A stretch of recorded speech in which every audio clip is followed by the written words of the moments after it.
नमस्कार किसान बंधुओं, जैसा कि आप सब जानते हो कि भारत सरकार द्वारा दो महत्वपूर्ण अभियान चलाए जा रहे हैं। पहला है भूमि सुपोषण और जो दूसरा अभियान है वो है जल शक्ति अभियान।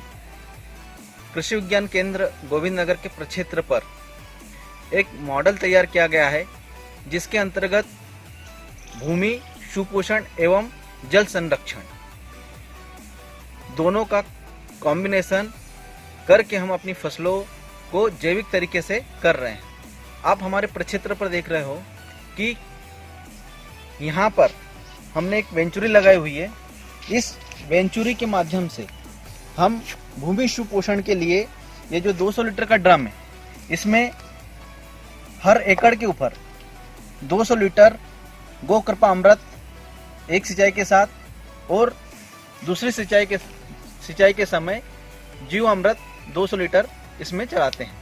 आप ये देख रहे हो कि ये जो वेंचुरी लगी हुई है इसका हम सिंचाई कर रहे हैं और उसी के साथ ये जो वेंचुरी के माध्यम से जीव अमृत और गो कृपा अमृत चला रहे हैं।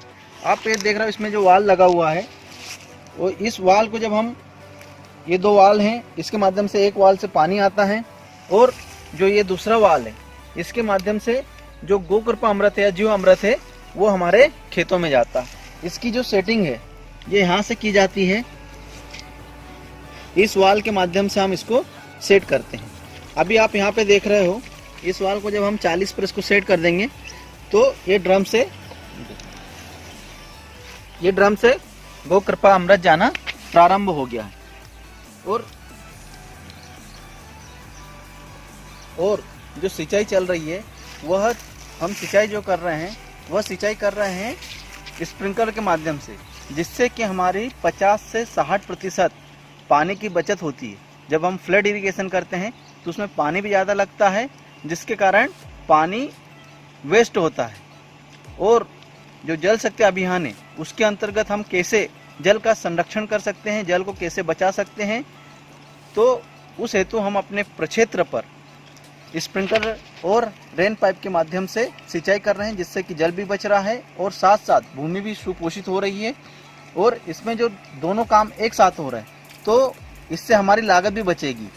अगर हम घन जीव अमृत अगर मैनुअली डलवाते हैं तो उसकी लागत ज़्यादा आती है, पर अगर हम वेंचुरी के माध्यम से डलवा रहे हैं तो इसकी जो लागत है वो कम लग रही है। किसान भाइयों, आप सभी जानते हो कि इस समय कोरोना महामारी चल रही है। इस कोरोना महामारी से हमें बचना बहुत ही आवश्यक है।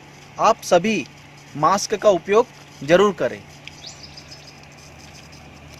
हाथ अपने जरूर सैनिटाइज करें। ज़्यादा आवश्यक हो तभी अपने घरों से बाहर निकले।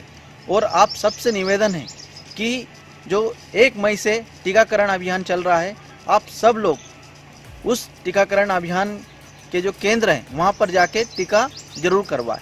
टीका लगाने के पहले उसका रजिस्ट्रेशन करवाएं। रजिस्ट्रेशन जो गवर्नमेंट की साइट है उससे भी हो रहा है और के माध्यम आरोग्य सेतु ऐप के माध्यम से भी हो रहा है। धन्यवाद।